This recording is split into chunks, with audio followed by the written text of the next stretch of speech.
यज्ञोपवीतं बलमस्तु तेजः। अंदर कर देना है, खाली गला ही अरे ऊपर ऊपर ऊपर रखिए, अंदर करना है कि गला में ऐसे अंदर बाहर से। हाँ, और ये सूता वाला भी थोड़ा पहनाइए, ये वाला भी करते हैं। और जो पहले से रहेगा इसको निकाल देना है।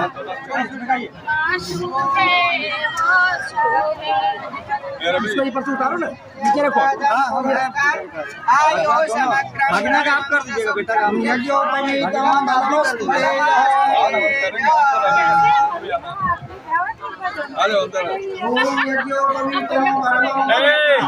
पहले वाला निकाल दीजिए।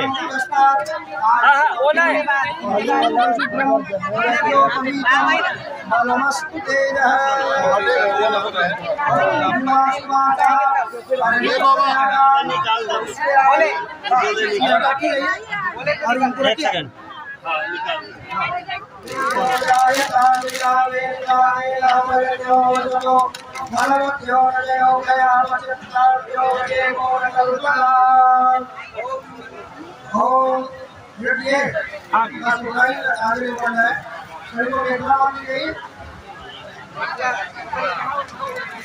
ब्रह्मचर्य आचरणानि। चलिए इनके कमर में मेखला बांध दी गई। चलिए सब लोग हाथ फेर लें अपने शरीर पर। ओम ज्ञानेन्द्राय मेरपति मातर मेधाम नमः। यम अपरतम परिवारमाणः ब्रह्मरुद्रकोटि ज्ञाना समाधाना सुसारे विसुगामे करेयम। चलिए पुष्प शैली उपविष्ट हाथ में रख दीजिए। हाथ में रख दीजिए। नहीं ये सामान तो बहुत सामान है मंडप में इधर है क्या? चलिए आप ओम अद्य ज्येष्ठपक्षे शुक्लपक्षे द्वितीयायां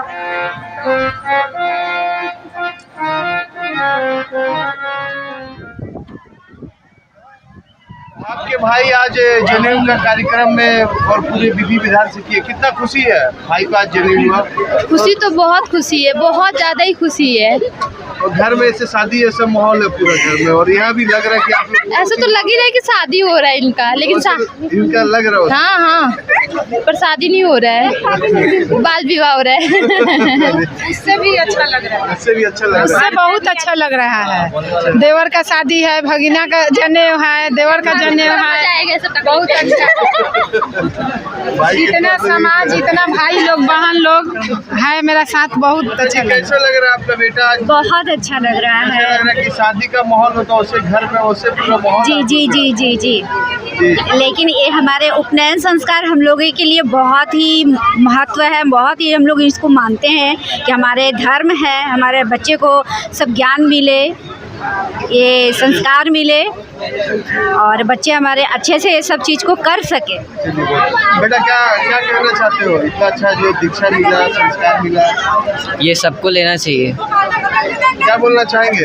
ये तो जितने भी हैं हम लोग के धर्म में या ब्रह्मर्षि में जो भी हैं, सबको बच्चों को एक समय से पहले ही संस्कार कर देना चाहिए, उपनयन संस्कार। हालांकि जो भी हुआ अभी भी मेरा कुछ लेट हो गया, ये 8 से 12 साल 14 साल तक के लगभग में कर देना चाहिए, बहुत ही अच्छी बात है। क्या बोलना चाहेंगे? परिवार से है? परिवार से नहीं है, हम लोग कार्यकर्ता हैं, परिवार तो है ही सब, हम लोग पूरे ब्रह्मर्षि समाज के ही पर पूरा परिवार है। हम इनसे जानना चाहते हैं कि इस मंच के द्वारा आयोजित उपनयन संस्कार के कार्यक्रम में आपने अपने बरुआ बच्चे का जो उपनयन कराया, आपको कैसा महसूस हुआ है? हम सर से इनसे जानना चाहेंगे। तो बताए बहुत खुशी लगी, बहुत खुशी हुई।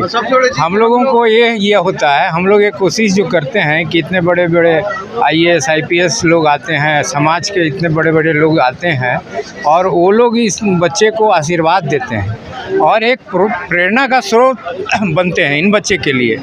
और आगे के समाज के लिए हमारा यही है कि इस कार्यक्रम, इस मंच द्वारा जो कार्यक्रम होता है इसमें आके कराएं, बच्चे को एक अलग प्रेरणा मिलता है। अभी आज बड़े बड़े ऑफिसर आए, बच्चे को ज्ञान दिए, 2 शब्द बोले इनके भविष्य के बारे में, तो ज़रूर ही इस बच्चे को उसके विषय में कुछ ना कुछ सोचने को मिलेगा। ये अकेला घर पर कार्यक्रम कराने पर इतना आनंद और इतना संयोग इतने बड़े बड़े लोगों का आशीर्वाद नहीं मिलेगा ये करना। ब्रह्मर्षि विकास हो गया तो। देखिए मैडम, जैसे लग रहा है हम लोग न्यूज कर रहे हैं, जैसे लग रहा है किसी के शादी में आए हैं, जी, सब जी, जी। बच्चा खुश, उसके सिस्टर खुश, जी, जी, जी। उसकी दादी नाना बुआ दादा, सभी खुश, सभी खुश। एक तो माहौल शादी का जी, नहीं जी, जी, जी। कितना जी, खुशी चीज है जी, जो बहुत हमसे छुपा हुआ था। जी, जी। इसको सबको आप रिक्वेस्ट करेंगे कि सभी परिवार को मनाना। जी, जी। जो हमारे ब्रह्मर्षि समाज से जुड़े हैं उनको सभी ये कार्य करना चाहिए। अच्छा, क्या बोलना चाहेंगे एक माता के हिसाब से पूरे बच्चे को ये कितने जरूरी है? ये बहुत ज़रूरी है हमारे समाज के लिए। इसके बगैर शादी विवाह नहीं हो सकता है हम लोगों का। पहले यही होगा, उसके बाद ही शादी विवाह होगा। बहुत आनंद हुआ है यहाँ पर अपना संस्कार को लेकर के, सब कुछ बहुत बढ़िया से हो गया है। और अपना सनातन धर्म में यही रीति हम लोग चाहते हैं, और ब्रह्मर्षि हम लोग जो है हम लोग हमेशा चाहते हैं कि इस हमारा सनातन धर्म का पालन होता रहे और आगे ऐसे ही समाज आगे बढ़ते रहे। जो जनेऊ नहीं करा है, जो समाज में कितना फायदेमंद आर्थिक दृष्टिकोण? नहीं, आर्थिक दृष्टिकोण से तो बहुत फायदेमंद ही है ही। और हमारे समाज में जो है जनेऊ का बहुत बड़ा महत्व होता है। इसके बिना सारा विधि व्यवस्था कुछ होता ही नहीं है। तो इसलिए हमारा उपनयन संस्कार कराना बहुत ज़रूरी है। इसके बिना कोई संस्कार मतलब कुछ भी ये नहीं होता है, सिद्धि नहीं होता है। बेटा कैसे लग रहे हो? बहुत अच्छा लग रहा है। कहाँ पढ़ते हो? Kerala public school Kadma. पापा को बोले, पापा तुमको बोले कि तुमको अच्छा लगा जब घर में चीज का हाँ, होगा? हाँ, बहुत खुशी हुआ। बहुत खुशी हुआ। क्या क्या मिला गिफ्ट? हाँ, गिफ्ट क्या मिला? बहुत नाना प्रकार का गिफ्ट गिफ्ट बहुत प्रकार से मिला है। आशीर्वाद मिला? हाँ। गुरुजी का आशीर्वाद मिला? हाँ। गुरुजी जो बचा चार चीज बता वो लोग करोगे ना? हाँ। कहाँ पढ़ते हो? वेग इंग्लिश स्कूल। कैसे लग रहा है? बहुत अच्छा लग रहा है। अच्छा, इंग्लिश मीडियम और इंग्लिश मीडियम में और सनातन धर्म दोनों का मेल हो गया है ना? हाँ। अच्छा लग रहा है?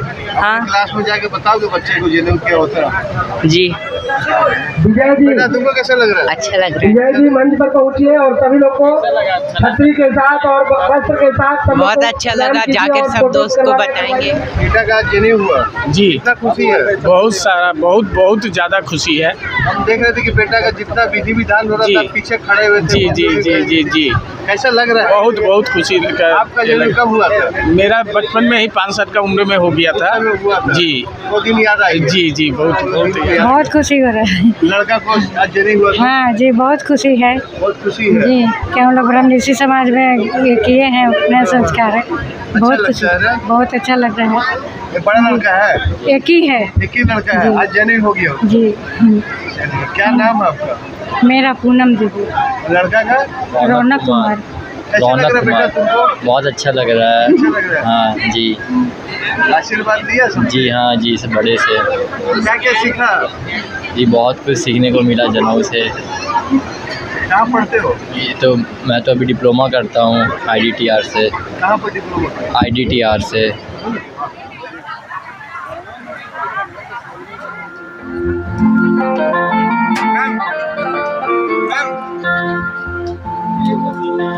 हंसते रहिए।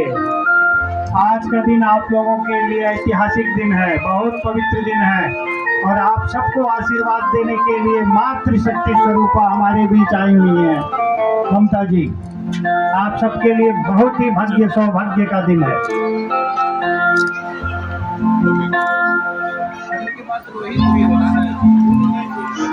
शुभम अभी हमारे बीच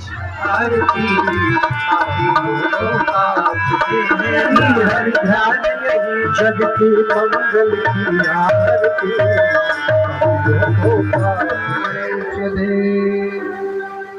किया जाता है। उसके लिए लिखा 5वें मास में अन्नप्राशन और बालकों के लिए 7वें मास में अन्नप्राशन, यानी प्रथम बार अन्न खिलाने के विचार है। बच्चा नहीं होता है कैसे और संस्कार की विधि है, उसमें कि कलश स्थापन आदि करा करके भगवान की पूजा करके आहुति आदि करके के बाद प्रसाद बनाकर भगवान को भोग लगाकर और तब वह बालक को अन्न को खिलाए, अन्न ग्रहण कराए, इसलिए उसको अन्न प्राशन संस्कार कहा है। यह 7वां संस्कार अन्न संस्कार है और 8वें संस्कार संस्कार में चूड़ाकरण संस्कार होता है। चूड़ाकरण संस्कार जिसे आप मुंडन के नाम से जानते हैं, लेकिन वह शुद्ध शब्द है चूड़ाकरण। चूड़ाकरण क्यों कहा जाता है? चोटी रखने का संस्कार होता है। चोटी मतलब तीखा, जिसको आप तीख करते हैं, लेकिन इसका शुद्ध शब्द है तीखा। और लोग जंग में उसको एरियन भी करते हैं। तो वह तीखा रखने का जो संस्कार है उसके लिए व्यवस्था मोबाइल से काम चला रहे हैं। प्रथम वर्ष में या बिना चंदन के और बिना उपवीत के, अर्थात बिना उपनयन, जो धार्मिक कृत्य करते हैं और पूर्व में सरासर ये हमारे सनातन धर्म का पहचान है। छिलने अवश्य धारण करना चाहिए। चूड़ा संस्कार तो विधान शास्त्रों में बताया ही गया, प्रायः थोड़ा संस्कार सबको हो नहीं पाता, लेकिन यह तीखा रखने का जो उसकी विधि है, उस विधि के माध्यम से कराया जाता है, जिसको चौल कर्म कहते हैं। चूड़ाकरण भी कल प्रातः सर्वप्रथम चौल कर्म संस्कार। ऐसे भी अज्ञानी पंडित कहलाने वाले जो बहुत लोगों को ये भ्रम में डाल देते हैं, असंख्य रोए हैं, जिसकी गणना नहीं है। शास्त्रों के माध्यम से बताया गया कि पूरे संपूर्ण सदी में 7 करोड़ लोग शास्त्रों में बताई गई। तो नाम संस्कार हमारे यहाँ 5वें संस्कार में उसकी गणना होती है। और उसके बाद 6ठे संस्कार जो है वह बालक को घर से बाहर जो निकाला जाता है उसे निष्क्रमण संस्कार, वह 6ठा संस्कार में आता है, क्योंकि घर से बालक प्रथम बार जब बाहर निकलता है तो संस्कार को निष्क्रमण संस्कार संस्कार नहीं किया तो उसे ब्रात की संज्ञा हो जाती है, अर्थात उसकी कोई वैल्यू नहीं रह जाती।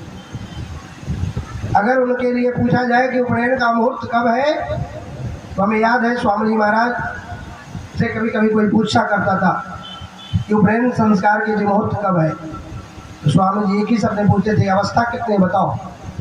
अगर किसी ने कह दिया कि 25 वर्ष या 28 वर्ष, तो सीधे कहते थे कि बाजार से खरीदो और पहना। क्यों?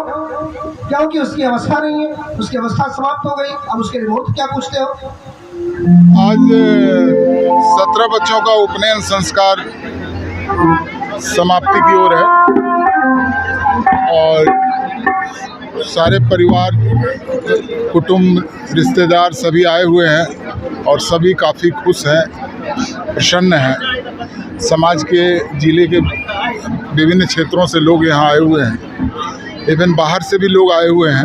हमारे यहाँ कलकत्ता से, मुजफ्फरपुर से, हैदराबाद से भी लोग यहाँ आए हुए हैं इस कार्यक्रम में शामिल होने के लिए। और इस कार्यक्रम के जो तरीका है उसको देख कर के लोग काफ़ी प्रसन्न हैं। 7 आचार्यों के माध्यम से ये उपनयन संस्कार का आयोजन संपन्न हुआ है। काफ़ी प्रसन्नता है, लोगों में बहुत संतोष है। क्या अनुरोध करना चाहेंगे जो उपनयन कार्यक्रम नहीं किए, आने वाले साल में, आने वाले समय में उपनयन करवाने के लिए महर्षि समाज से कैसे करके संपर्क करें? निश्चित रूप से मैं समाज के अपने सभी सदस्यों से ये अनुरोध करूंगा कि आज के इस अर्थ प्रधान युग में अपने संस्कारों को नहीं छोड़ें, अपने धर्म को नहीं छोड़ें, अपनी परंपराओं को नहीं छोड़ें, उनके साथ चलें। और इसके साथ चलने के लिए कम समय में संस्कार को दिया जाए, इसके लिए हम लोग ये आयोजन करते हैं। और साथ ही साथ अनावश्यक फिजूल खर्ची से परिवार को बचाने के लिए, समाज को बचाने के लिए 17 बच्चों का कार्यक्रम अगर इंडिविजुअल ढंग से किया जाता तो हर परिवार अपने सामर्थ्य के हिसाब से कार्यक्रम करता है। हम ये कह सकते हैं कि 25-50 लाख रुपए का बचत जरूर निश्चित रूप से समाज का हुआ है। तो समाज के हर सदस्य से मेरा ये अपील होगा कि आप लोग इसमें आगे बढ़ें और बेझिझक इस कार्यक्रम में शामिल हों और इस कार्यक्रम को आगे बढ़ाएं। ब्रह्मश्री विकास मंच के द्वारा पंचम उपनयन संस्कार समारोह। मैं दिनेश श्रीवास्तव, आप देख रहे हैं आपका अपना एडी लाइव। आचार्य रंगेश शर्मा जी जो आज हमारे साथ है, या जनेऊ हमारे संस्कार में हमारे बच्चे को क्यों कराना चाहिए? हरिओम। सर्वप्रथम तो मैं उपनयन के बारे में यह कहना चाहता हूँ कि हमारे यहाँ शास्त्रों के अनुसार 16 प्रकार के संस्कारों का विधान किया गया है। वह 16 संस्कारों में उपनयन संस्कार 10वें संस्कार में आता है, जो अनेकों नाम से जिसे जाना जाता है, जिसे हम उपनयन भी कहते हैं, व्रतबंध भी कहते हैं और यज्ञोपवीत भी कहते हैं। क्योंकि इसे उपनयन का शाब्दिक अर्थ होता है ऊपर अर्थात समीप, नयन मतलब ले जाना। जो उपनयन के माध्यम से अर्थात गुरु के पास जो जाता है, अर्थात गुरु के द्वारा जो ज्ञान प्राप्त करने की पराकाष्ठा है, अर्थात बिना उपनयन के वेद आदि पढ़ने का अधिकार नहीं होता है। इसलिए उपनयन संस्कार आवश्यक है। साथ ही इसे हम यज्ञोपवीत संस्कार कहते हैं, क्योंकि यज्ञो वै विष्णु, हमारे भगवान विष्णु का ही नाम यज्ञ भी है। तो यज्ञ आदि धार्मिक कृत्य करने का अधिकार तभी प्राप्त होता है जब उनका उपनयन संस्कार होता है। इसलिए उपनयन संस्कार अनिवार्य है। तीसरी बात, इसे व्रतबंध के नाम से जाना जाता है, क्योंकि जब उपनयन संस्कार होता है उस समय से वह ब्रह्मचारी नियम में आबद्ध हो जाता है। अर्थात वह हमें क्या करना है, क्या नहीं करना है, कब हमें क्या करना है, इसके लिए वह उसके ऊपर प्रतिबंध हो जाता है। इसलिए इसे व्रतबंध कहते हैं। अब इसके लिए शास्त्रों के अनुसार अवस्था भी निर्धारित किया गया कि कब किनका उपनयन संस्कार होना चाहिए। तो शास्त्रकारों ने ब्राह्मणों के उपनयन संस्कार के लिए 8वें वर्ष में रखा, क्षत्रिय के लिए 11वें वर्ष में रखा और वैश्य के लिए 12वें वर्ष में रखा। जो हमारा कर्म है वही धर्म है, ये प्रायः सारे लोग जानते हैं। तो उपनयन, व्रतबंध और यज्ञोपवीत, यह तीनों नाम से जाना जाता है। एडी लाइव का वीडियो को लाइक कीजिए, चैनल को सब्सक्राइब कीजिए। एडी लाइव की पूरी टीम की ओर से सभी को धन्यवाद। जोहार।